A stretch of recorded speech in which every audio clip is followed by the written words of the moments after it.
Hello friends, स्वागत है आप सबका मेरे YouTube channel unique English hub में। तो फ्रेंड्स, आज हम सीखने वाले हैं वो सेंटेंसेस जिसके लास्ट में आता है रहा था, रही थे, रहे थे। मीन्स कि अगर हमें कहना है कि जब मैं तुम्हारे घर आया तो तुम टीवी देख रहे थे, तुम उस वक्त खाना खा रहे थे, तुम कपड़े धो रहे थे, वह बाजार जा रहा था। तो इन्हीं सब सेंटेंसेस के लास्ट में अगर हम गौर करें तो क्या आ रहा है वर्ड? रहा था, रही थे, रहे थे। मीन्स कि अगर हम उन्हें इंग्लिश ट्रांसलेशन करना है तो हम उनके साथ लगाएंगे वॉज वर और वर्ब प्लस आईएनजी। तो हमारा फर्स्ट ट्रांसलेशन होगा, क्या तुम उस वक्त सो रहे थे? तुम उस वक्त सो रहे थे, तुम उस वक्त सो रहे थे। तो हम लिखेंगे यू वर, यू वर सो रहे थे, सो रहे थे। सोने को हम इंग्लिश में कहते हैं स्लीप, और क्योंकि हमें यहां लगाना है वर्ब प्लस आईएनजी तो हम यूज करेंगे sleeping. You were sleeping, you were sleeping, you were sleeping. उस वक्त सो रहे थे, उस वक्त तो हम कहेंगे at that time. You were sleeping at that time, you were sleeping at that time, you were sleeping at that time. Next sentence है हमारा, वह अपना काम कर रहा था, वह अपना काम कर रहा था। तो उसका ट्रांसलेशन होगा ही वॉज। काम करने को हम इंग्लिश में कहते हैं डू। काम करने को या करने की जो वर्ब है वो है डू, और डू के साथ हम लगाएंगे आईएनजी तो हो जाएगा doing. He was doing, he was doing. वह अपना काम कर रहा था, he was doing अपना काम, his work, अपना काम his work, he was doing his work। वह अपना काम कर रहा था, he was doing his work। Next translation है हमारा, मैं तुम्हारा इंतजार कर रहा था, मैं तुम्हारा इंतजार कर रहा था। तो उसका ट्रांसलेशन होगा I was।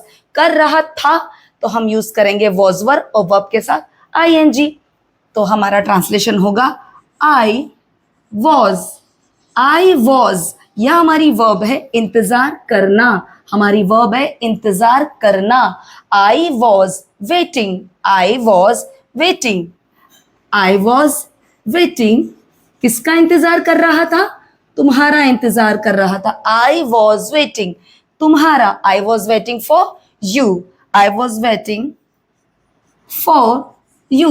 मैं तुम्हारा इंतजार कर रहा था। नेक्स्ट ट्रांसलेशन है हमारा, मुझे भूख लग रही थी, मुझे भूख लग रही थी। तो उसको हम ट्रांसलेट करेंगे मुझे I was। भूख लगने के लिए जो एप्रोप्रिएट वर्ब हम यूज करेंगे वो होगी गेट, और गेट के साथ हम लगाएंगे आईएनजी। तो हमारा वर्ड होगा I was getting, I was getting, I was getting। क्या लग रही थी मुझे? भूख लग रही थी। I was getting hungry, I was getting hungry। मुझे भूख लग रही थी। I was getting hungry। और मैं कहूं अगर कि मुझे प्यास लग रही थी, मुझे प्यास लग रही थी, तो उसे हम क्या कहेंगे?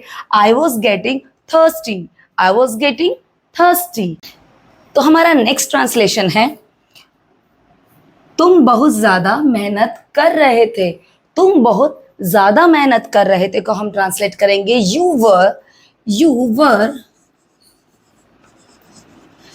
वर बहुत ज्यादा मेहनत कर रहे थे। तो हमारी जो वर्ब है वो है मेहनत करना, वो है मेहनत करना। यू वर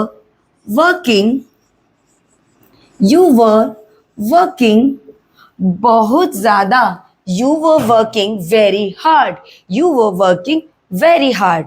तुम बहुत ज्यादा मेहनत कर रहे थे, you were working very hard, you were working very hard. तुम बहुत ज्यादा मेहनत कर रहे थे।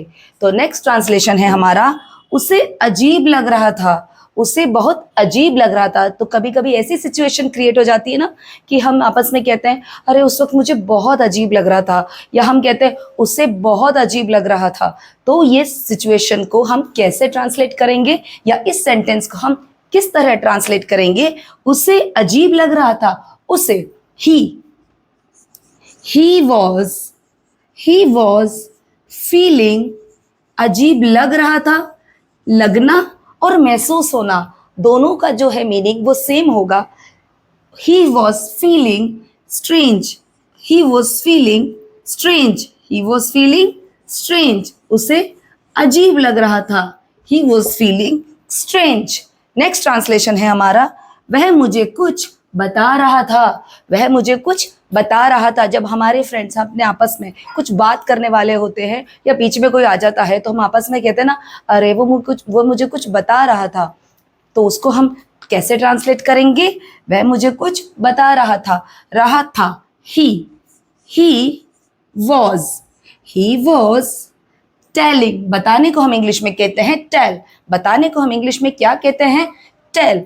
और टेल के साथ हम क्या यूज करेंगे? ing, तो क्या हो जाएगा?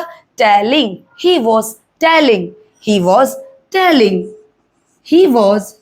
telling, वो किसे बता रहा था? मुझे बता रहा था। किसे बता रहा था? मुझे बता रहा था। तो हम उसे कैसे लिखेंगे? he was telling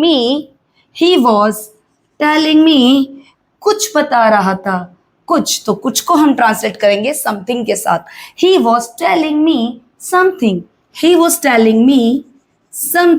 वह मुझे कुछ बता रहा था, अगर हम ऐसे लिखें वह कुछ छुपा रहा था, तो हम उसे कैसे कहेंगे? he was hiding something, छिपाने को हम इंग्लिश में कहते हैं हाइड, तो he was hiding समथिंग। और यहाँ हमारा ट्रांसलेशन है कि वह मुझे कुछ बता रहा था, तो he was telling me something। Next sentence है हमारा, हम कुछ सोच रहे थे। हम बोलते हैं ना कि मैं उस वक्त कुछ सोच रहा था, जब वो बोल रहे थे तो मेरे दिमाग में कुछ और चल रहा था, मैं कुछ और सोच रहा था, तो उसको हम कैसे ट्रांसलेट करेंगे? हम कुछ सोच रहे थे, हम we were, सोचने को हम इंग्लिश में कहते हैं थिंक। यहाँ हमारी जो वर्ब है वो क्या है? सोचना। हमारी जो वर्ब है वो क्या है? सोचना। और सोचने को हम इंग्लिश में कहते हैं थिंक, और थिंक के साथ हम क्या लगा देंगे? ing, क्योंकि हमारे सभी सेंटेंस के लास्ट में क्या आ रहा है? रहा था, रही थी, रहे थे। तो we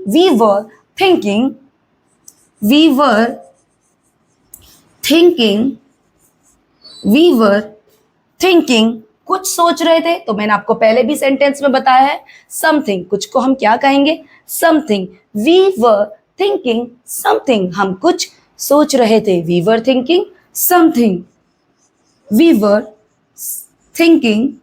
something, हम कुछ सोच रहे थे। नेक्स्ट ट्रांसलेशन है हमारा, वे हमारी मदद कर रहे थे, तो उसको हम कैसे ट्रांसलेट करेंगे? वे को हम इंग्लिश में क्या कहते हैं फ्रेंड्स? मैंने आपको पहले भी बताया है, वे जो है वो एक प्लूरल सब्जेक्ट है, और प्लूरल सब्जेक्ट वे को हम इंग्लिश में कहते हैं दे। क्या कहते हैं? दे। तो क्या लिखेंगे हम? दे वर, क्या कर रहे थे? वो हमारी मदद कर रहे थे। मदद करने को हम इंग्लिश में कहते हैं हेल्प, मदद करने को हम इंग्लिश में कहते हैं हेल्प, और यहाँ हम यूज करेंगे हेल्पिंग। यहाँ क्या यूज करेंगे हम? हेल्पिंग। दे वर हेल्पिंग, किसकी मदद कर रहे थे? हमारी मदद कर रहे थे। किसकी मदद कर रहे थे? हमारी। तो दे वर हेल्पिंग अस, वे हमारी मदद कर रहे थे, they were helping us। तो इसी के साथ हमारे सभी सेंटेंसेस जो हैं वो कंप्लीट होते हैं। बस हमें क्या करना है कि जिस सेंटेंस में हम use of is am are हमने किया, जब हमने use of is am are को स्टडी किया, तो जिस सब्जेक्ट के साथ हम इज यूज कर रहे थे, क्योंकि जो सिंगुलर होते थे उन्हीं के साथ हमने ही इसका यूज किया है, तो वही हमें क्या करना है? वॉज लगाना है। और जिन सेंटेंस के साथ, जिस सब्जेक्ट के साथ हम आर का यूज कर रहे थे, उसी सब्जेक्ट के साथ आपको वर का यूज करना है। किसका यूज करना है? वर का यूज करना है। तो एक तरीके से इज एम आर का अगर हम ध्यान से देखें तो पास्ट में कन्वर्ट होना कहलाएगा वॉज वर। क्या कहलाएगा? Was were. और आई के साथ हमेशा वॉज ही जाता है। अगर सब्जेक्ट, अगर हमारा जो सेंटेंस है वो सिंपल है, बिल्कुल सिंपल है, तो इसी के साथ आज हमारे सभी जो सेंटेंसेस हैं वो कंप्लीट होते हैं। और हमारा जो नेक्स्ट ट्रांसलेशन है वो है हम बाहर घूम रहे थे, हम बाहर घूम रहे थे। इसकी ट्रांसलेशन आप मुझे कमेंट सेक्शन में करके बताइए। जितना आप इन सब सेंटेंसेस को यूज करेंगे अपनी डेली रूटीन में, उतना आप प्रैक्टिस जब तक आप नहीं करेंगे फ्रेंड्स, तो आप इंग्लिश प्रॉपर नहीं बोल पाएंगे। जितना आप बोलेंगे, एक दूसरे से बात करेंगे, तो आप कोशिश कीजिए कि उन सबके ट्रांसलेशन, आप ज़रूरी नहीं है कि हम फ्लुएंटली एक साथ बोले, हम धीरे धीरे छोटे छोटे टुकड़ों में बोले, गलत बोले, जैसा भी बोले, टुकड़ा टुकड़ा करके बोले, बट एटलीस्ट हम बोले। क्योंकि जब तक हम बोलेंगे नहीं, हम सीखेंगे नहीं। और सब कुछ सी चीज़ें हमें प्रैक्टिस करने से ही समझ में आती है। तो फ्रेंड्स, आज का हमारा सेशन कंप्लीट होता है। If you have any query, please let me know in the comment section. Thank you so much.